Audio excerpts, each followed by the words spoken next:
Edgar. All right.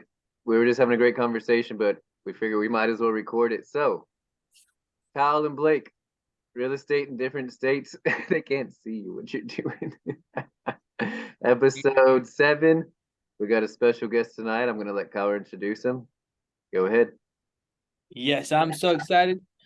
Real Estate in Different States, episode 7. Here we go. Kicking it off right with our best guest we ever had. Great guy. I've known him for not too long, maybe a couple years. Can't remember exactly. But great guy, gives back to the community. Awesome. Can't wait to introduce him. His name is Edgar Calderon. Did I say that right, Edgar? Calderon. You got it right, man. Yeah, I got it right. Awesome, Edgar. Well, hey, thank you so much for coming on our little small show that we have. Really, really appreciate it. And I just can't wait for us to hear from you, our viewers to hear from you. And I guess to kick it off, Edgar, just introduce yourself, tell us a little bit about your background, how you grew up, and then ultimately like go into like how you got started in this crazy real estate adventure. All right. Well, appreciate it. First podcast. So thank you, Blake and Kyle, for having me and inviting me. I'm excited about this opportunity and sharing my story with everybody in your podcast. Originally from Chicago, Illinois. Born and raised. I wasn't on the right path in life, but I made it work. Both my parents were immigrants, so first generation, born in the States. I had a kid at 17 years old, got married at 18. So from there, I knew I had to get away from Chicago to make a better life, since I had to provide for my family now, my new family. So I ended up going down the street, Uncle Sam, joined the U.S. Army. They gladly took me, and from there, it's just no looking back. I knew I didn't want to go back to Chicago, and ended up making the military career. Here I am, going on almost 19 years in the Army. Been stationed all over. Been stationed in Washington State, Germany, Tennessee, Georgia, Savannah, Georgia, New York, and over 36 months of combat time. And that's not including trips for training and just away from the family and other things that, come to that accord. But yeah, no looking back and moving forward. So I think your follow-on question was, what made me want to get into real estate, or how did I get started? Yeah. And for me, that was kind of I had a family very young, and I knew I had to provide for my family now. And I grew up poor, lower middle class, not a lot of money. So I just knew I wanted something different. And the beauty of the military, in my opinion, is you get to meet people from all sorts of backgrounds, people that farming country to people that went to Harvard. I went to basic training with a guy that went to Harvard. It's crazy. So you just meet people from all over. So I knew I wanted to do something different. I didn't know exactly what. And somehow it just kind of fell on the path of real estate. All pretty much self-taught, YouTube University. Nice. Yeah, just kind of getting on there and reading books. Rich Dad Poor Dad. I know it's a classic that everybody talks about. Yeah. Um, so me and my wife at the time, we were talking and said, hey, what do we want to do, and how can we make this better, and create generational wealth for our kids? So growing up, I knew about real estate in the sense of Chicago. There's a lot of apartment buildings. So I knew that was probably a good avenue to get started in. And ignorance is bliss. So at the time, I thought that the only way to buy property was with 20% down. So what my ex-wife and I did is we sat down, we had a budget, a good financial foundation, and we realized that we needed to save money, 20%, in order to buy a house. And that's all we knew. We didn't know anything else. So from there, I deployed for 15 months out of Germany, and my ex-wife and my daughter lived on post in Germany. So she lived off of her paycheck working at the bank on post. I deployed for 15 months to Iraq, and we saved that paycheck. We did not touch that paycheck the whole time. Did a little bit of gambling overseas. Probably not supposed to say that, but that kind of helps offset the income. She come out winning. Yeah, it came out winning. Never touched my paycheck. A lot of people don't believe me, but honestly, in my 15 months of being deployed overseas, I not once touched my Army paycheck. Okay. So so when you say the 20% down, you're saying that whenever you guys, whenever you deployed and everything, you guys would save money collectively to save up the 20% down to buy the first house. Is that Yes, what you? correct. Yeah. So whenever we left to Washington, because that was my first duty station at Fort Lewis, um, uh, Hispanic background, Mexican parents, so they're firm believers of the day you move out, we don't give you anything. So there wasn't like, let me help you with furniture, let me help you with this. It was it. We moved into a 1 bedroom apartment. One of my friends, specialists at the time, gave me a dining room table that we was getting rid of, and that's all we had. We had a dining room table that was passed down to us, handy down, and I, and a 1 year old at the time, and that's all we had. So I didn't know if I wanted to stay in the military. I didn't know what was going to happen. So we just knew we wanted to be frugal, we wanted to save our money, and we needed 20% to buy a house. That's all we needed. From there, I PCS to Germany, and as soon as I got to Germany, within 6 months ish, we did that. I got called up for that 15-month deployment during the surge with President Bush at the time. So before I left, we're like, hey, after that deployment, I was only going to have about a year left on my contract. So I was like, hey, are you going to get out? Are you going to stay in? We don't know what's going to happen. So we need to save as much money as possible. So during this deployment, we're not touching your paycheck. And that's just what we agreed to. So she lived off of her paycheck she worked at the bank outpost. So by the time I came back from the 15-month deployment, saved roughly, I was a private and a special at the time, so probably 35 grandish. Because you got $1,000 for that. Last 3 months, $1,000 per month over 12 months was the incentive at the time. So yeah, so roughly saved about $37,000. Came back from that deployment, and I was going through at the time it was called ACAP. I can't even remember what the acronym stands for anymore, but that's basically the transitioning program for the Army, saying like, hey, we need to get you ready for civilian life and go through all this process. So I was going through that, and at the time I wanted to be a police officer, but in order to be a police officer, you have to be there in person for the physical fitness test, the mental test. It's like so I was trying to do. It wasn't Zoom back then. I think it was Skype that we were trying to do, and they just wouldn't go with it. So I ended up talking to one of my supervisors at the time. They're like, hey, you can do a 1 year extension in order to have enough time to move back to the States. And from there, you'll be able to transition easier into the police officer life that you want to back in Chicago. Suburbs of Chicago is what I wanted to do. And I ended up rolling the dice, and I extended for 1 year, needs of the Army. And I called Branch at the time and was like, hey, I want to go to Fort Campbell, Kentucky. That's the closest thing to Chicago. And they said, oh, you want to go there? No problem. We'll send you there. They're about to deploy again. So that's how I ended up coming to Fort Campbell. I lived on the Tennessee side, but that's how I came the first time with plans of getting out. Awesome. How old are you whenever you bought your first house? I was 23 years old.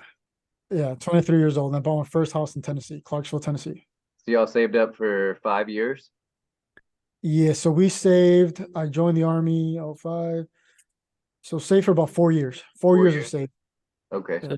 So 23 first house, and that was your house you're living in, right? Correct. And I didn't use my VA loan. I put 20% down, and we did a 15-year loan. Again, because I didn't know if I was going to get out, what was going to happen. So I wanted to build that equity as quickly as possible. And this was in 2009? In 2009, yes. So you got a pretty decent rate. That was right after the recession. I think it was like 5.25%. Okay. Roughly. Well, yeah. Today's rate's pretty decent. Yeah. So I mean, it was pretty good rate. And I think I bought the house at like 147. So I think we put down with closing costs, things like that, like maybe $30,000. And that's still the same house that you're currently living in? No, I've moved several times since then, but You still own it, rent it? it's still in the family portfolio. I lost it in my divorce, but my ex-wife still owns it. Yes. Maybe one day your daughter will get it. Yeah. Yeah. So it's still in the family. It'll get passed down. Okay. Perfect. Cool. That's pretty cool. So at this point, I think you said you're about to get maybe deployed again, because I'm only on 15 months out of how many you say 36 months you've been deployed? Yes. Okay, so we're not even barely a third on your deployment. I'm pretty interested in this story. Yeah. So from there, I started my transition things. Again, same thing. I was scheduled to get out. My unit was scheduled to deploy to Afghanistan this time. It was going to be a 12-month deployment with 101st. That's where I got stationed. So I was like, hey, I don't want to go on deployment. I'd rather get out. And I was on the slate to be rear D, which is rear detachment. That just means you stay behind and you don't go forward with everybody else. Well, at the time, um, my wife at the time got a job with 160th on Fort Campbell, so special operations, and they were looking for my job, a mechanic at the time. And I went to assess, and I was assessed favorably. And from there, I re-enlisted for 2 years to kind of try that out to see if I liked the special operations world. And I liked it. I made the rank of staff sergeant there, and they offered me a position down in Savannah, Georgia, with room to grow into a sergeant first class position. So I took it, and I spoke with my family at the time. I was like, hey, if I do this, it's probably going to be a long term and it's going to be a career thing. And they supported it. So I ended up re-enlisting for 6 years and went down to Savannah, Georgia. And that's when there was no turning back after that point. I was going to make it a career. I was going to make the best of it. Wow. So, Edgar, and this is a question more so because I know you now. Was there ever like a time in your Army career though, you say like, I have to make it a career now, but like knowing you, was there ever a time in your real estate career where you're like, it's overtaking your Army career and you're like, do I really have to retire? Or, you know what I mean? Like, or should I just get out and do the real estate thing and live off that? Did you ever contemplate that? Or did you just go full on Army? I did contemplate it a couple times, but again, the organizations that I was a part of and that I'm a part of till this day, they just support you so much. They support family, they support like small businesses and anything else that you're trying to do to better yourself. So at that point, I felt like indebted. I love the organization so much, the people, like I feel like I owe it to them to give them everything. And I don't regret it one bit. I'm glad I'm gonna do my 20 years and I'll be retired next year after 20 years. So Yeah. but no plans of doing over 20. 20 is good. Well, thank you for your service, man. We Absolutely. appreciate it 100%. Awesome. Well, so you kind of alluded a little bit about investing in real estate. So, and you said you bought your first house at 23, right? So about what age did you start to really like scale your business, or when did you even realize that real estate is a business? Like what kind of took off, like your company and what you do, and how did that get started? Like bring me back to the roots of like your company and stuff like that. All right. So before I get to the company, I'm gonna just kind of back it up a little bit more of where I kind of got the big bug. Because like I said, first property I bought, I kind of just bought it with the intention of primary residence, and I knew I needed 20% down. Well, I was only stationed about 2 years at Fort Campbell before I got the opportunity to go to Savannah. So again, by this time we had saved enough money where I could buy another house with 20% down. And kind of like Blake said, the economy, and there were still a lot of foreclosures. This was 2011 timeframe. So in my neighborhood in Savannah, when I was Your stationed first there, house, sorry to but your first house was in Clarksville, yes, Clarksville. and So that's where whenever you I left, I rented it. So I became like an accidental landlord. had an accident. Yeah, like it wasn't my intention. I never bought that property with the intention to rent it, but because I had only lived in it for 2 years, I felt like there was an opportunity, Yeah. and the market was still unstable. I wanted to build the equity. And So I'm just that's what curious, on that one specific house, I think you said you bought it for 147. What do you feel that it's worth today? What, 14 years later, tripled? mm, conservatively is probably worth around 290. 290. Okay, so doubled. Yeah. Okay. So then that's where I kind of got the bug for real estate. So I knew it was a method. I didn't know how to go about it at the time. So I ended up renting that property. And I enjoyed the passive income that was coming from it. I was probably netting about $250 at the time from that property. So that felt kind of good knowing that money was working for me, plus the principal getting paid down. I Yeah. bought another house in Savannah with 20% down, 15-year loan again to build it up even more. After I bought that property, within a year, there was foreclosures that were starting to come up in my neighborhood. And that's when I started. I didn't have the capital. Kind of at this time, I was probably staff sergeant in the Army, E6. Look up the pay scales, not very much money.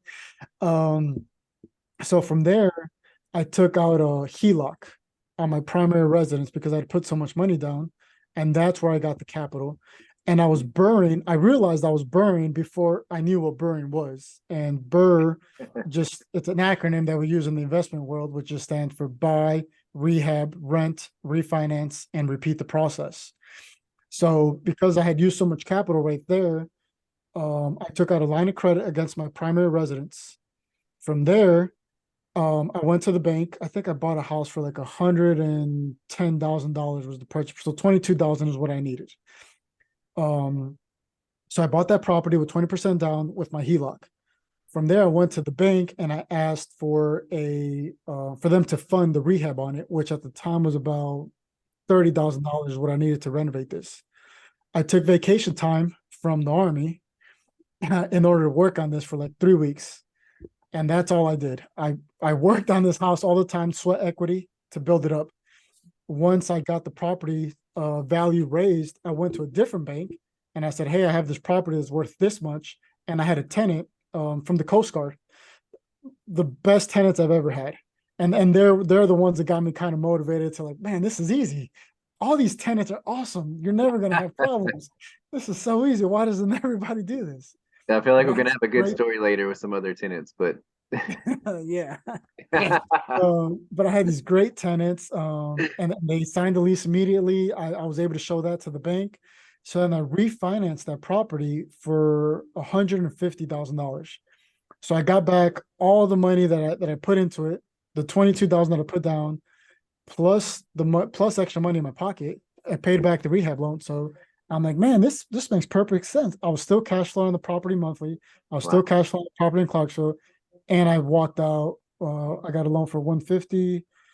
What's the math real quick? So probably in my pocket about $25,000. wow. Yeah. So And it's perfect.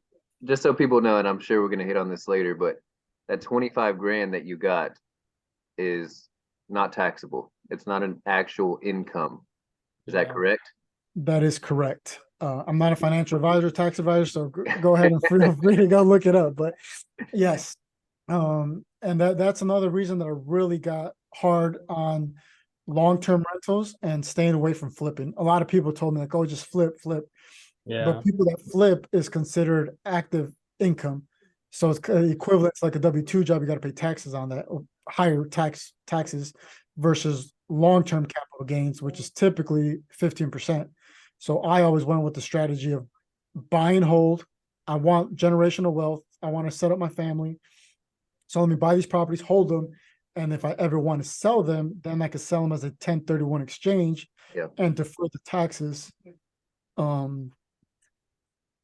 Yeah, so now I went with that strategy. And again, this was all YouTube. Like, hey, how do I avoid taxes? Because I want to keep my money. I'm working so hard for it. Work for the government, but didn't want to give your money to the government.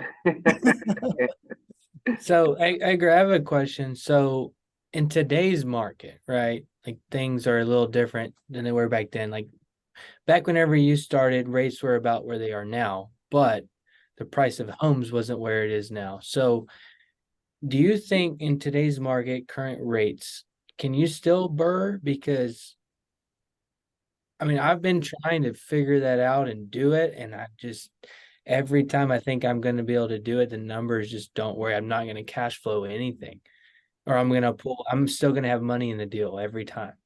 So, what is your experience with that? So this is the beauty of real estate investment in my eyes.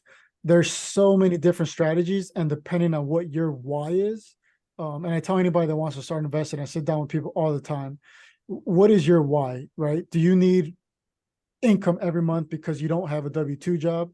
Or are you trying to create generational wealth? Are you trying to do, again, your why, everybody's why is different. Like some people are like, well, I don't have a job, so I need money right now. Okay, well then flipping probably makes more sense with you at the moment. But if you're like me and I have a W-2 and I'm working for the government, like, well, this is just my play money. This is my investment money. This is just money that I'm setting aside for my kids one day, for go to college, study abroad, whatever it is. trying to give them a step up. So it just depends on what your strategy is. And that's what I love about real estate. There's so many strategies. So my why is generational wealth and ensuring that I'm trying to find the right words for it. Maybe not make a name for myself, but just like my family's name and all the sacrifices that were made in order for them to come to the United States don't go in vain. So that's my why till this day. So with your question, is borrowing still possible? I say yes, it is, but the numbers are not going to be as great. There's still deals out there, but you're not going to be like before. So the way I look at it now, I just have a big enough portfolio now. I'll Yeah. give you an example. I just bought a property about a month ago. I bought the property for $200,000. It rents for about $1,650. I actually just got a tenant to sign the lease today. I got from my property manager. So property is gonna rent for $1,650. I bought it for 200, not the 1% rule like everybody used to talk about, and we all wanted 1.2%. Everybody was shooting for. It's still out there, but in this situation, it's not. But the way I look at it now is I have a big enough portfolio that I could be negative cash flow on this property because I have the equity. Yeah, A, and you're on this averaging property, all your properties together. So if all your properties together are like 1% or 1.2, 1.3, Just so everyone knows, the 1% rule is you want at least 1% month's rent versus what you buy it for. So what he would be looking for on a $200,000 property is $2,000 a month, $2,000 a month for rent. Correct? that is correct. Yes. Okay. That is a typical general rule of thumb that most people use. Yes. Yeah.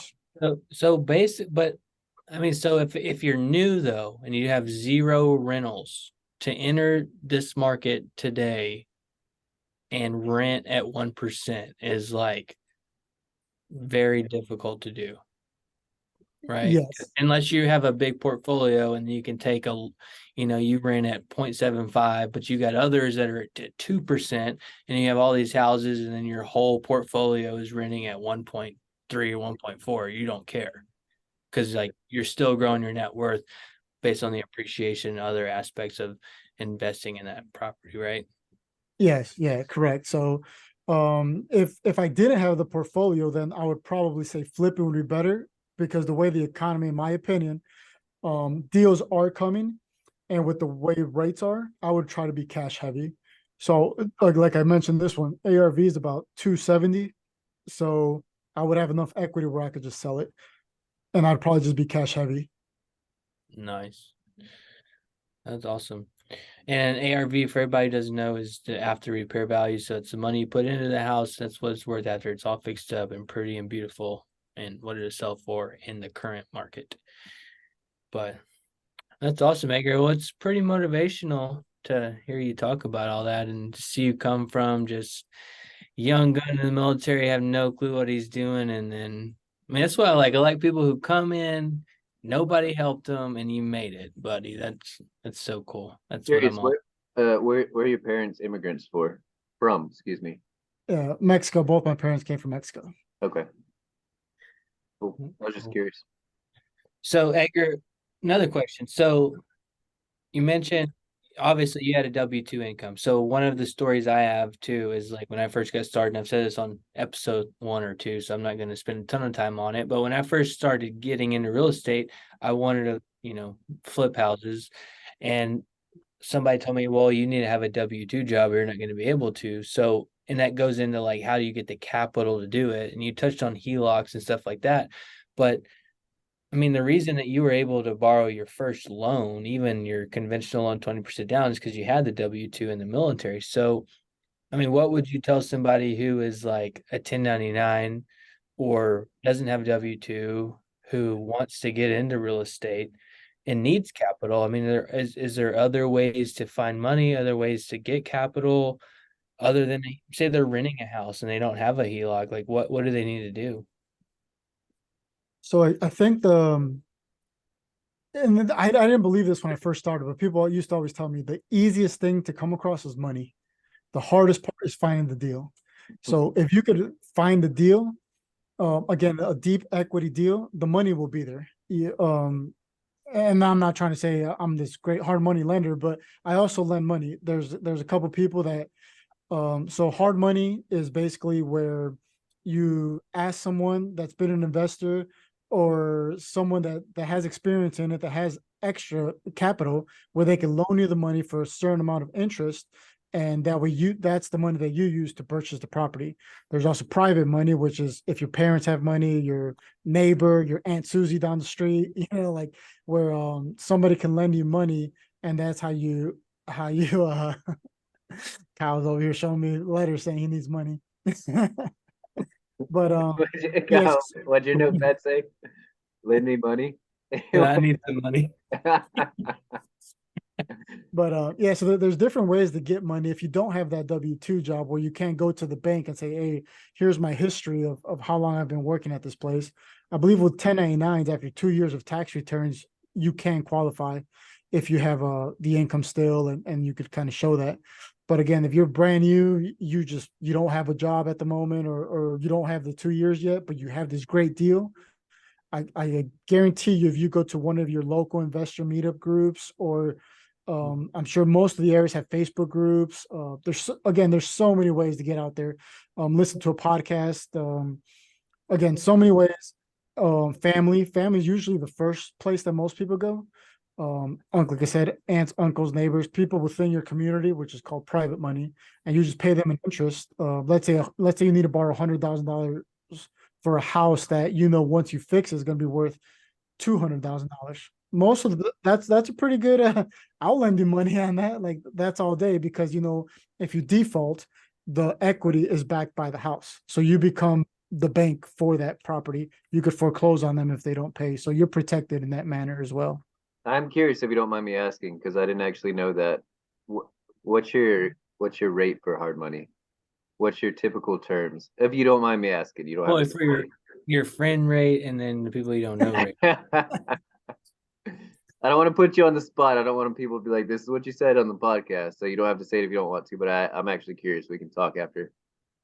Yeah, so I guess I don't want to be on the spot on that. I'll just say, since I did my last hard money loan, prime has significantly gone up. Okay. So rates would definitely be different today. What are you, But just a not rough very ballpark? famous. Because I don't want anyone quoting you or anything like that. Give me your worst rate. You hanging out at 13?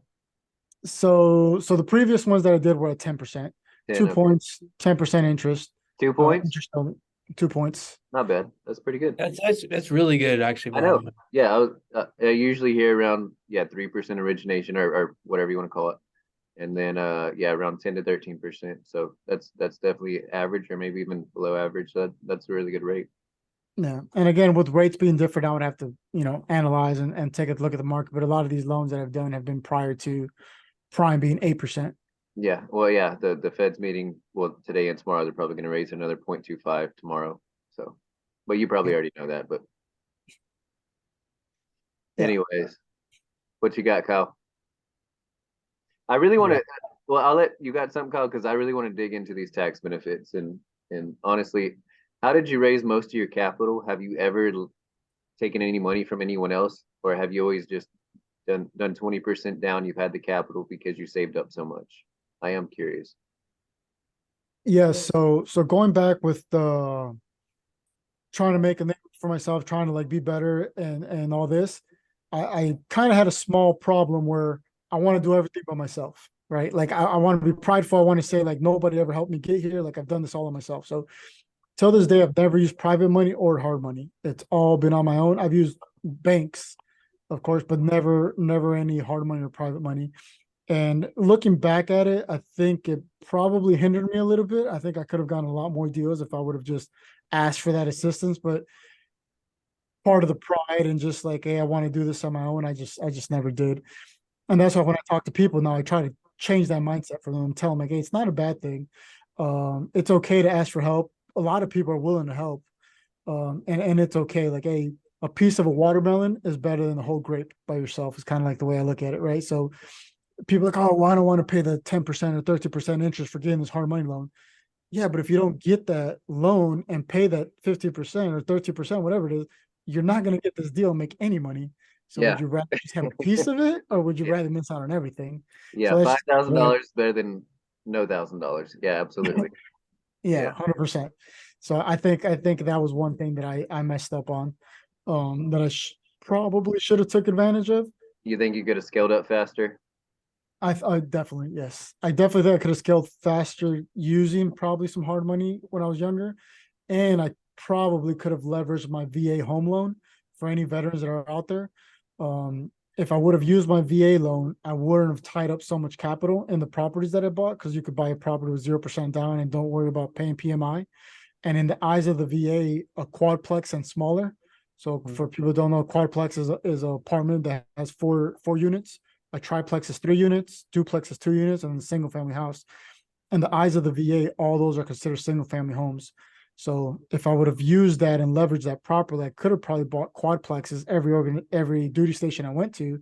I would have had zero money out of pocket, and I could have used my capital to flip and do other things with it. And I think that also would have helped me scale. Yeah. But Why that did you not use the VA loan? Was it just you didn't know, or it was like, ignorance is bliss, man. I had no idea about the VA loan. I'm the first one to join the military for my family. And back then, everybody just cared about deployments. Hey, you deployed, you came back, you trained for deployment, and then you went back. There was nobody be like, oh, these are some financial things you should learn about, or these are some of your benefits. Yeah. Nobody talked about it. I just didn't know. And I had the 20%. So anytime I went to a lender, they were like, oh, that's great. 20% conventional. Got you. And that was just that. Yeah, I am curious because I don't know if Kyle told you, but I am a lender. So I'm curious of why you never use it. Because yes, you're correct. That it's a 1-to-4 residential contract, which means a 1-unit house up to a 4-unit house, as you said. So they're all the same. As long as it's 4 and under, you can do a loan on a duplex, triplex, or quadplex. So I was curious why you never used that, but it makes sense now. No one ever there. You were just so involved in, I guess, being deployed that never even yeah, crossed your mind. I would think that the lender would tell you, hey, you're in the military. You don't want to use your VA loan? Like, Honestly, is just Blake, being is that honest, not like a fiduciary thing, or is it no, I like, know the time that he bought, which is completely been reformed now, but the time that he bought, they were getting paid more. The lenders was getting paid more, most likely on a 20% down conventional loan versus a VA. On VA, the fees are so very strict. There's almost nothing that you can charge up front. There's nothing you can charge up front to a veteran, and the VAs are so strict on fees. So I'm sure they were getting paid a lot more to do a conventional loan versus a VA loan. I'm just being honest, but that doesn't happen anymore. But Oh yeah, man, they got me. Thanks for yeah. letting me know. I mean, have you seen The Big Short? I'm just being honest. Back in those days, which can't happen anymore, they've completely reformed this. But yeah, they were getting paid more on a 20% down conventional loan because that's what everyone wanted versus a VA loan.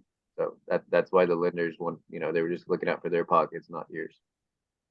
yeah. Yeah. Hey, all right, Edgar. How much time we got, Blake? Honestly, I told you this is gonna go fast. We got 4 minutes. Oh man, okay, we don't have time for that question. Then I was Haven't gonna, even talked about the LLC yet. Haven't even I started want that. to, I know I we want we to can talk about save it. tax benefits and all that stuff. But Kyle, if you wanna table it and save it right now, we can just pause it and do a second episode. I think that we're gonna have to do that because I had a couple questions. I had questions about the cash flow because people think that if your mortgage is $1,500 and you're renting it for $1,700, your cash flowing $200, which is That's not true. not true. But I want to talk about that, and then I also want to talk about the tax benefits. Yeah, I really want to dig into tax benefits for But sure. dude, I just want to pick your brain, Edgar. I mean, you're like I don't know, man. You're like a big shot. I'm a So little guy. I'm a little guy in the big pond. trying to be like you, man. When I grow up, you're 36. I only got 3 years to grow up, so I need All to right, grow up real fast. Edgar, let me ask you this. Are you okay if we do episode 2? Because yeah, we're at 2 minutes and 40 seconds. We obviously can't smash it all out. Yeah, no, I got no problem at all. I'll do an episode 2. Let's do it. All right. Then this All right. was Well, that concludes episode number 7, Real Estate in Different States. Blake and Kyle, and of course Edgar. And we're gonna see you in part 2. I'll see you in about 1 minute, but everyone else is gonna have to wait a whole extra week. Oh yeah, Edgar, they this gotta is wait. But this is they gotta wait a exciting. whole 3 weeks from now. But Yeah, Edgar, this is I'll see exciting. you Edgar, I'll see you in like 10 seconds. Awesome. I'm excited. All right, I'm gonna guys. open the door. I'm wrapping it up. I'll see you. All right.